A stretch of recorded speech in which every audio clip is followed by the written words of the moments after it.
Welcome to Khan's Crop Academy. Good morning, student.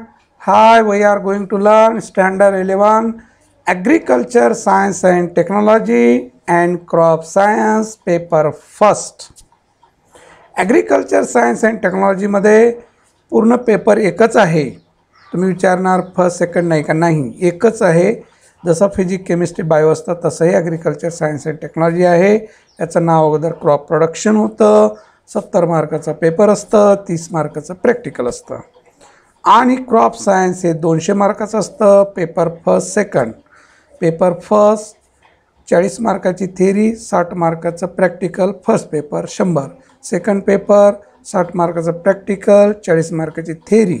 असं दोन्ही paper मिळून 120 मार्काचं प्रॅक्टिकल, 80 मार्काचं थेरी असतं. समजलं बाळांनो? तर आपण या अगोदरच्या लेक्चर नंबर 1मध्ये आपण बघितलं होतं की essential elements, what is mean by plant nutrient और न्यूट्रिशन. तर क्रॉप सायन्समध्ये चॅप्टर नंबर 5 क्रॉप न्यूट्रियंट म्हणून आहे. ॲग्रिकल्चर सायन्स आणि टेक्नॉलॉजीसाठी चॅप्टर नंबर 6 आहे प्लांट न्यूट्रिशन म्हणून आहे.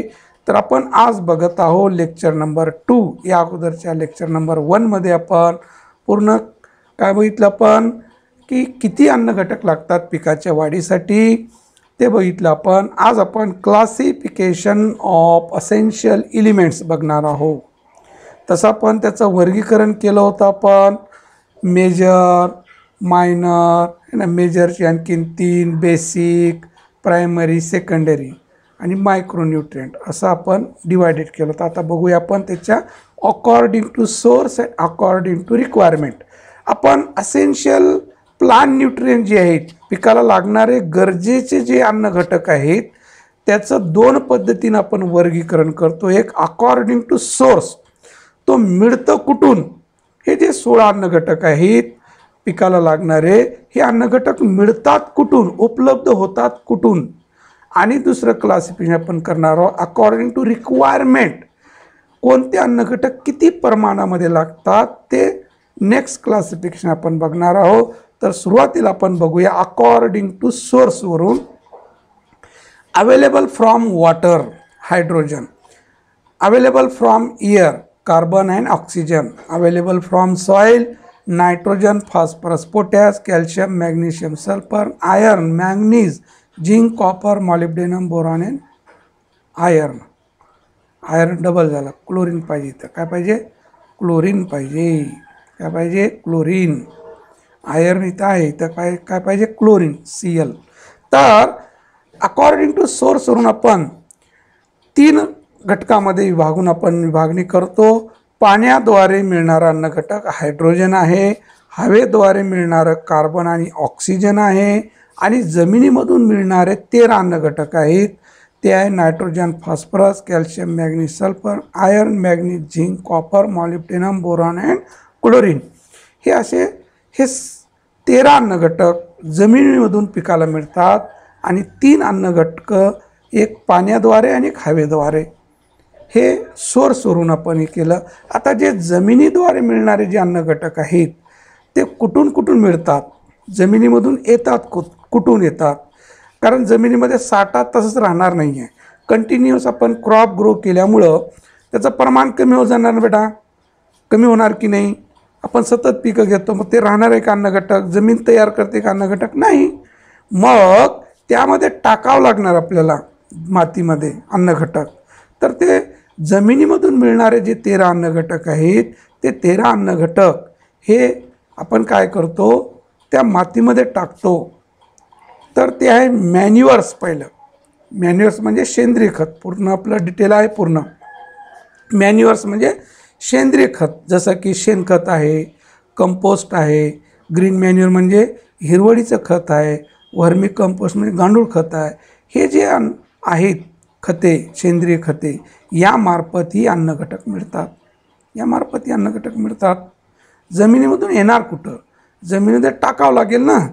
तर आपण जेवढं जास्तीत जास्त शेणखत टाकायला पाहिजे तेवढी जमीन सुपीक होते असं म्हणतो की नाही. म्हणजे अन्न घटक मिळतात पिकांना. Compost, green manure, vermi compost याचं जास्तीत जास्त वापर करायला पाहिजे. दुसरं आहे फर्टिलायझर, जे रासायनिक खते आपण टाकतो त्यामध्ये युरिया आहे, सिंगल सुपर फॉस्फेट आहे, म्युरेट ऑफ पोटॅश आहे, DAP आहे. हे रासायनिक खते. हे सेंद्रिय खते आणि रासायनिक खते. रासायनिक खते आपण पेरते वेळेस टाकतो, पुन्हा पेरणी झाल्यानंतर आणखीन आपण टाकतो. तर या पद्धतीनं आपण हे रासायनिक खताचा वापर करतो. नंतर ग्रीन मॅन्युअर, सन हेम्प आहे, ढेंचा आहे, ग्लिरिसिडिया आहे. हे हिरवळी खताचे उदाहरणं आहेत. सन हेम्प बरूचं पीक आहे ना, ग्लिरिसिडिया वगैरे हे जे आहेत हे हिरवळी खते मिळणारे. हे पाला याचं जे आहे ग्लिरिसिडियाचा पाला आपण शेतामध्ये टाकलं तर त्यापासून ऑर्गॅनिक मॅटर भरपूर मिळणार. नेक्स्ट सॉईल अमेंडमेंट्स आहेत. सॉईल अमेंडमेंट्स हे पूर्ण डिटेलमध्ये पूर्ण बघायचं आहे. फक्त आपल्याला एक लक्षात ठेवायचं की जे 13 अन्न घटक आहेत मातीद्वारे मिळणारे पिकांना, त्याचा सोर्स कोणता आहे, तर हे सॉईल अमेंडमेंट जिप्सम आहे, लाईम आहे. नंतर 5वं आहे fungicides and pesticide. Fungicides and pesticide जे कॉपर सल्फेट आहे ना, सल्फर पावडर आहे, कॉपर सल्फेट आहे, सल्फर पावडर आहे. हे जे आहेत फंजिसाइड, इन्सेक्टिसाइड आहे ना, या मार्फती पिकांना अन्नघटक मिळतात. तर हे आहे सोर्स. हे काय सोर्स आहे, 13 अन्नघटक मिळून देणारे सोर्स. बाकी हे जे 3 अन्नघटक आहे, हायड्रोजन पाण्याद्वारेच मिळणार, कार्बन ऑक्सिजन हे हवेद्वारेच मिळणार.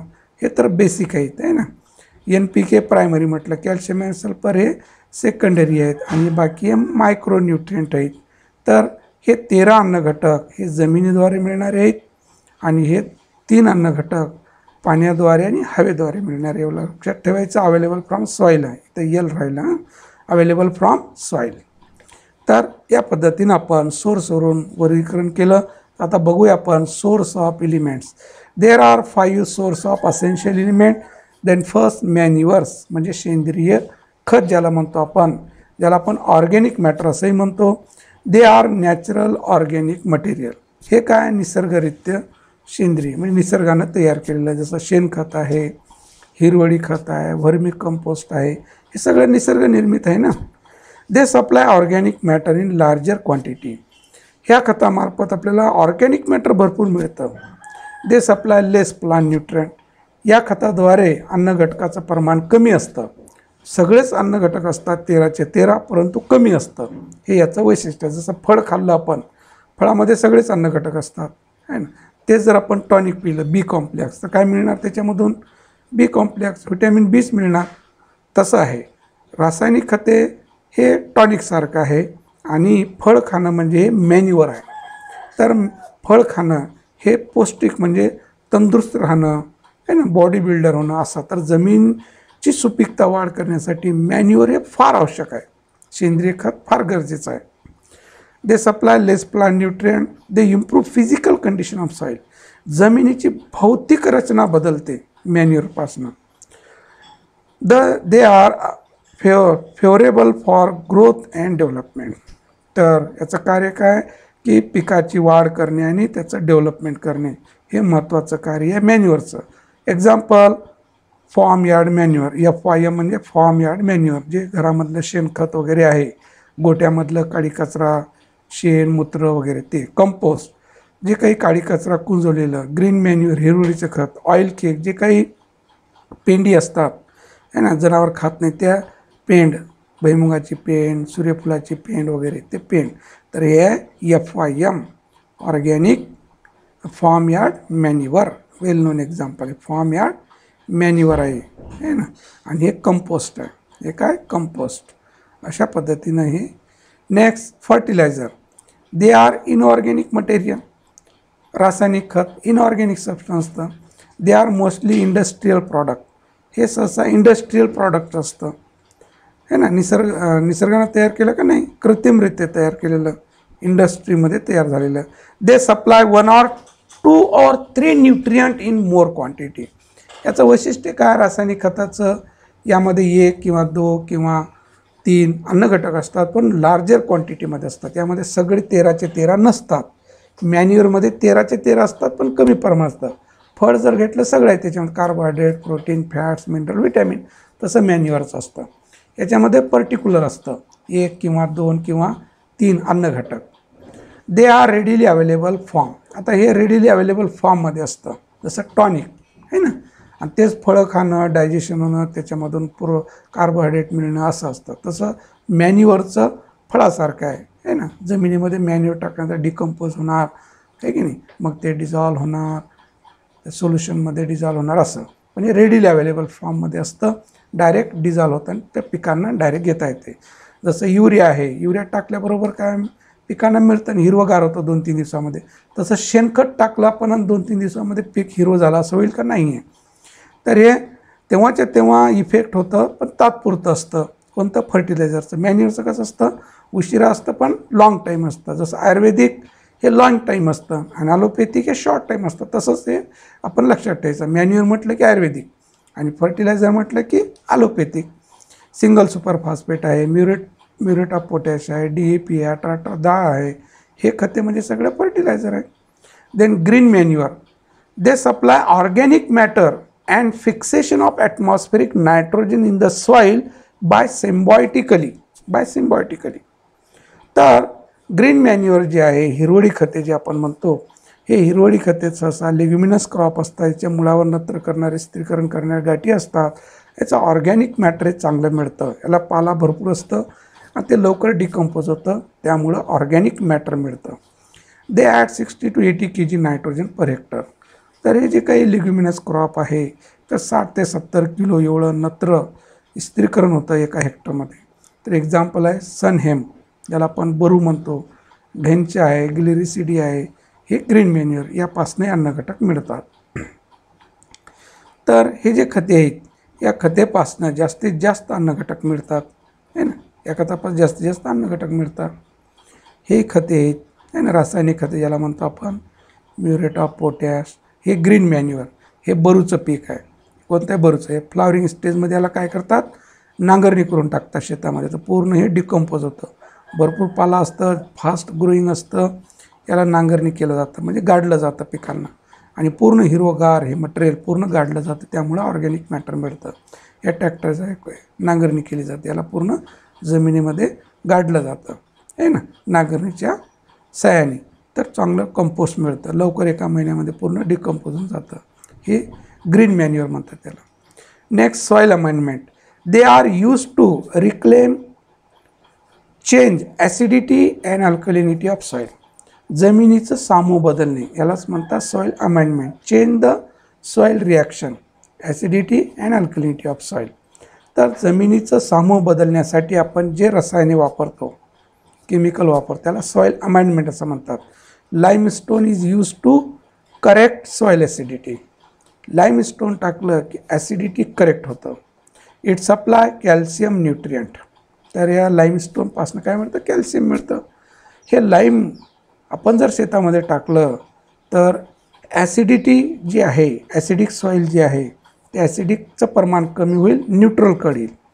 मागे तुम्हाला pH समजून सांगितलेलं आहे सॉईलमध्ये. सॉईल pH आपण बघितलं तर ज्याचं pH कमी असेल मग त्याला ॲसिडिक म्हणतो. 3-4 आहे प्युअर ॲसिडिक. याच्यामध्ये लाईम जर टाकलं आपण तर काय होणार? वाढणार. कुठं जाणार? न्यूट्रलकडे जाणार, अल्कलीकडे जाणार, आहे की नाही. Gypsum is use to correct soil alkalinity. तर जिप्सम जे आहे, हे जिप्सम आपण अल्कली सॉईलमध्ये टाकलं, जे जास्त pH असतं 10, 11, 12, तर त्याचं pH कमी करणे म्हणजे न्यूट्रलकडे आणणे. जिप्सम टाकलं की कमी होतं ॲसिडिटी, म्हणजे न्यूट्रलकडे होतं. न्यूट्रल म्हणजेच आपलं 6.5 to 7.5 हे असं असणं जमिनीसाठी म्हणजे पिकासाठी फार उपयुक्त असते. ह्या जमिनी न्यूट्रल सॉईल आहे ना, त्याचं ॲसिडिकचाही प्रभार नाही आणि अल्कलिनिटीचाही प्रभार नाही, असं न्यूट्रल आहे ना. ती जमीन मॅक्झिमम पिकासाठी फारच उपयुक्त असतं. तर ते जमीन न्यूट्रल करण्यासाठी तीव्र ॲसिडिक असेल तर लाईम टाकायचं, तीव्र अल्कली असेल तर जिप्सम टाकायचं, त्यामुळं pH मेंटेन होणार. तर हे जिप्सम आहे, हे लाईम आहे, जिप्सम आहे. तर हे काय करायला पाहिजे आपण? Soil amendment, soil pH adjust करण्यासाठी हे वापरलं जातं. तर हे ऑर्गॅनिक सॉईल अमेंडमेंट, हे कंपोस्ट वगैरे सगळं आहे ना. हे next, fungicide, pesticide. They are chemical compound useful for the control फंजाय. तर हे जे पेस्टिसाईड आहे, फंजीसाईड आहे, याचं फवारणी आपण कशासाठी करतो? रोगाचा बंदोबस्त व्हावा, कीटकाचं बंदोबस्त व्हावं. पण त्याबरोबर काय मिळतं? पिकांना अन्नघटकसुद्धा मिळतं. सगळ्या फंजिसाईड, सगळ्या पेस्टिसाईडपासून नाही बरं. जे कॉपर सल्फेट आहे आणि नंतर सल्फर पावडर आहे, हे मायक्रोन्यूट्रिएंट आहे, कॉपर आणि सल्फर आहे ना. तर हे फवारणीसाठी वापरतात फंजिसाईड म्हणून, आणि त्यापासून अन्नघटकसुद्धा मिळणार. They also supply of nutrient copper and calcium. Copper fungicide and Bordeaux mixture, these are the well known example of fungicide. Then या पद्धतीनं आपण हे लाईम आहे ना, आणि हे कॉपर, ह्या कॉपरचं आपण या पद्धतीनं आपण फवारणी करतो. लाईमची फवारणी केली जाते, सल्फर पावडरची, कॉपर सल्फेटची. तर यामुळं रोगाचाही बंदोबस्त होईल आणि त्याचबरोबर याला अन्नघटकसुद्धा मिळणार. कॉपर, कॅल्शियम आणि सल्फर मिळणार पिकांना. हे कॉपर फंजिसाईड आहे ना, हे डस्टसाठी वापरतात. Next, classification according to requirement. आता रिक्वायरमेंटवरून आपण वर्गीकरण करूया. कशाचं? प्लांट न्यूट्रिएंटचं. अकॉर्डिंग टू रिक्वायरमेंट, त्याच्या रिक्वायरमेंटवरून आपण क्लासिफाय करूया. पहिलं, मेजर ऑर मॅक्रो न्यूट्रिएंट, जे जास्त प्रमाणामध्ये लागतात अन्नघटक, जसं carbon, hydrogen, oxygen, nitrogen, phosphorus, potash आणि कॅल्शियम, मॅग्नेशियम, सल्फर. हे जे आहेत हे लार्जर क्वांटिटीमध्ये लागणारे, याला मेजर म्हणतात. आणि दुसरं minor, micro, trace, iron, manganese, zinc, copper, molybdenum, boron आणि क्लोरीन. हे 7 एलिमेंट हे मायनरमध्ये मोडतात. हे कमी प्रमाणात. सगळ्याचा रोल महत्त्वाचा आहे. आपण ॲरनॉन क्रायटेरिया जे सांगितलं, 3 क्रायटेरिया, सगळ्याचा रोल आपापलं महत्त्वाचा आहे. तर लागतं कमी पण रोल महत्त्वाचाच आहे. हे लागतं जास्त, त्याचंही महत्त्वाचा रोल आहे. आता major plant nutrient also classified into 3 type. Basic, carbon, hydrogen, oxygen. Primary element NPK and secondary element calcium, magnesium, sulphur. हे 9 अन्नघटक जे आहेत याचं आपण 3 याच्यामध्ये डिवायडेड करतो. मागे पण बघितलं, बेसिक न्यूट्रिएंट म्हणतो आपण. कॅल्शियम, कार्बन डायऑक्साईड म्हणजे carbon, hydrogen, oxygen, these are the basic plant nutrient. Nitrogen, phosphorus, potash, these are the primary plant nutrient, and then calcium, magnesium, sulfur, these are the secondary plant nutrient, and then iron, manganese, zinc, copper, molybdenum, boron, chlorine, these are the micro. हे कमी प्रमाणामध्ये लागतं पिकांसाठी, पण महत्त्वाचं आहे. जसं आपल्याला मिनरल मॅटर फार कमी लागतं, कार्बोहायड्रेट जास्त लागतं, जसं आपल्याला कार्बोहायड्रेट जास्त लागतं तसं पिकांना हे मेजर प्लांट न्यूट्रिएंट आहे, आणि कमी प्रमाणात लागणारं मायनर. पण दोघांचाही महत्त्वाचा रोल आहे. इथं आणखीन आपण असेन्शियल प्लांट न्यूट्रिएंटचं वर्गीकरण केलं. हे basic plant nutrient, hydrogen, oxygen आणि कार्बन बेसिक. तर म्हणजेच major plant nutrient also classified into 3 category. Basic plant nutrient, primary plant nutrient, secondary. These are the major. And then micronutrient, हे मायक्रोन्यूट्रिएंट आहे. कोणतं? मायक्रोन्यूट्रिएंट. तर दुसरं आपण नॉन मिनरल आणि मिनरलही करतो. म्हणजे मेजर प्लांट न्यूट्रिएंटचं 2 याच्यामध्ये, कशामध्ये? नॉन मिनरल आणि मिनरलमध्ये. मिनरलमध्ये प्रायमरी, सेकंडरी, आणि मिनरलमध्ये मायक्रोन्यूट्रिएंटसुद्धा येतात. तर या पद्धतीनं आपल्याला वर्गीकरण करता येतं. म्हणजे लक्षात ठेवायचं आपण, major plant nutrient, micro plant nutrient. मेजरमध्ये basic plant nutrient, carbon, hydrogen, oxygen. Then second, primary plant nutrient, example nitrogen, phosphorus, potash. आणि सेकंडरी कॅल्शियम, सल्फर. हे 9 अन्नघटक मेजरमध्ये मोडतात आणि 7 अन्नघटक मायनरमध्ये मोडतात, ज्याला मायक्रोन्यूट्रिएंट असं सुद्धा म्हणतात. जे आहे iron, manganese, zinc, copper, molybdenum, boron, chlorine, हे मायक्रोन्यूट्रिएंट. ओके, हे पद्धतीनं मायक्रोन्यूट्रिएंट आहे ना, nitrogen, phosphorus, potash, calcium, sulphur. तर या पद्धतीनं आपण हे क्लासिफिकेशन करतो. या पद्धतीनं हे सुद्धा सोर्सवरून from air and water and soil. तर सॉईलपासनं मिळणारे किती? 13, आणि हवे आणि पाण्याद्वारे मिळणारे 3, हवेद्वारे 2 आणि पाण्याद्वारे 1. हे मागे आपण बघितलंच. Major, what is mean by major or macro plant nutrient? the elements which required in larger quantity than the micronutrient called as major or macronutrient. आता मेजर प्लांट न्यूट्रिएंट म्हणजे काय, जे अन्न घटक पिकाच्या वाढीसाठी जास्त प्रमाणामध्ये लागतात, जास्त प्रमाणामध्ये लागतात त्याला आपण मेजर और मॅक्रो न्यूट्रिएंट असं म्हणणार. जसं की carbon, hydrogen, oxygen, nitrogen, phosphorus, potash, calcium, magnesium, sulphur हे 9 अन्न घटक कशामध्ये मोडतात, मेजरमध्ये मोडतात. त्याला मॅक्रोसुद्धा म्हणतात, MAC, macro plant nutrient or macro nutrient. Then also classified into 3 types. Basic nutrient, carbon, oxygen and hydrogen constitute about 95% weight of plant. तर प्लांटच्या वेटच्या 95% हे काय असतं, कार्बन, ऑक्सिजन, हायड्रोजन याचं प्रमाण आहे. 5%च दुसरं आहे. Field crops obtain most of their carbon and oxygen directly from the air. Hydrogen is derived either directly or indirectly from the soil water. तर field crop obtain most of their carbon and oxygen directly from the air. हवेद्वारे मिळतं. Hydrogen is derived either directly or indirectly from the soil water. तर directly और indirectly soil वॉटरपासून hydrogen मिळतं. तर याला basic plant nutrient असं म्हटलं जातं. तर हे बेसिक प्लांट न्यूट्रिएंट कोणते, हे हवेद्वारे आणि पाण्याद्वारे मिळणारं.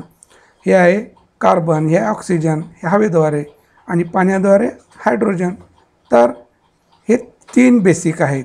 नंतर प्रायमरी NPK आणि सेकंडरी कॅल्शियम, सल्फर आणि इकडचे सगळे 7 मायक्रो न्यूट्रिएंट असंही आपण वर्गीकरण करतो. तर बघूया primary nutrient. The elements which require in larger quantity to the plant than secondary nutrient. Secondary न्यूट्रिएंटपेक्षा जास्त प्रमाणामध्ये जे अन्न घटक लागतात त्याला आपण प्रायमरी प्लांट न्यूट्रिएंट म्हणणार. त्याला आपण नायट्रोजन, फॉस्फरस, पोटॅश असं म्हणतो. They supply from chemical fertilizer like urea, DAP, muriate of potash. तर हे खते आपल्याला युरियाद्वारे, DAPद्वारे, म्युरेट ऑफ पोटॅशद्वारे मिळतात, NPK. Major plant nutrient also classified into basic nutrient, primary nutrient and secondary nutrient. Secondary nutrient, the elements which require in moderate amount to the plant called as secondary nutrient. Then calcium, magnesium, sulfur, these are the secondary nutrients. Iron secondary मध्ये नाही, चुकून आलेलं आहे. Iron secondary मध्ये नाही.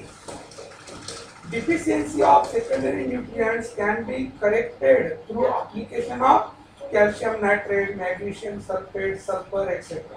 and fertilizer containing primary nutrient, that is single superphosphate containing both calcium and sulfur, likewise ammonium sulfate, nitrogenous fertilizer also supply sulfur. तर आपण primary plant nutrient, secondary plant nutrient, secondary मध्ये 3, primary मध्ये 3, basic nutrient मध्ये 3. तर हे अन्न घटक जे आपण रासायनिक खताची उदाहरण दिले की primary plant nutrient urea, DAP, muriate of potash यापासून मिळतं. Secondary plant nutrient calcium nitrate, magnesium sulphate, तर यापासूनही हे सेकंडरी न्यूट्रिएंट मिळतात. तर सिंगल सुपर फॉस्फेट आहे, त्यापासून कॅल्शियम आणि सल्फर मिळतं. अमोनियम सल्फेट आहे, यापासून सल्फर मिळतं. तर हे सेकंडरी प्लांट न्यूट्रिएंट मिळतात. हे आयर्न त्याच्यामध्ये नाही मिळत. Next, micro or minor or trace nutrient. The elements which require in smaller quantity called as minor or micro or trace nutrient. तर जे अन्न घटक फारच कमी प्रमाणामध्ये लागतात पण महत्त्वाचं कार्य करतात त्याला आपण मायक्रो, मायनर, ट्रेस एलिमेंट असं म्हणणार. The micronutrients are subdivided into micronutrients, cation, anion, depending upon the form in which plants absorb them. तर हे कॅटायन आणि आनायनच्या रूपात मिळतात. मायक्रोन्यूट्रिएंट हे 7 आहे. त्याचं आपण कॅटायन मध्ये आणि आनायन मध्ये आपण वर्गीकरण करतो. Micronutrient cation, iron, manganese, zinc and copper, these are the cation. Then micronutrient anion, boron, molybdenum, and chlorine, these are the anion. The fertilizer which supply micronutrients are called micronutrient fertilizer. म्हणजे खते micro nutrient देतात, त्या खतांना आपण micro fertiliser असं म्हणतो. सूक्ष्म खते असं म्हणतो आपण. तर ज्या खतापासून मायक्रो न्यूट्रिएंट मिळतात त्या खतांना आपण काय म्हणणार, मायक्रो फर्टिलायझर. ते supply inorganic salt, that is ferrous sulphate, zinc sulphate, boron, हे एक्झाम्पल मायक्रो फर्टिलायझरचे. तर त्यात मित्रांनो आपण इथं थांबूया. व्यवस्थित व्हिडिओ बघा, तर व्यवस्थित घेऊन घ्या, फारच महत्वाचं आहे. आपण क्लासिफिकेशन दोन पद्धतीने केलं, सोर्स वरून आणि रिक्वायरमेंट वरून. त्या दोन पद्धतीने वर्गीकरण आपण या लेक्चरमध्ये बघितलेलं आहे. जर काही समजलं नसेल कमेंट्स करा, आणखी व्यवस्थित आपण समजून सांगूया. समजलं असं वाटतं मला, फारच सोप्या भाषेमध्ये तुम्हाला व्यवस्थित समजून सांगितलेलं आहे. तर त्या थँक्स, जय जवान.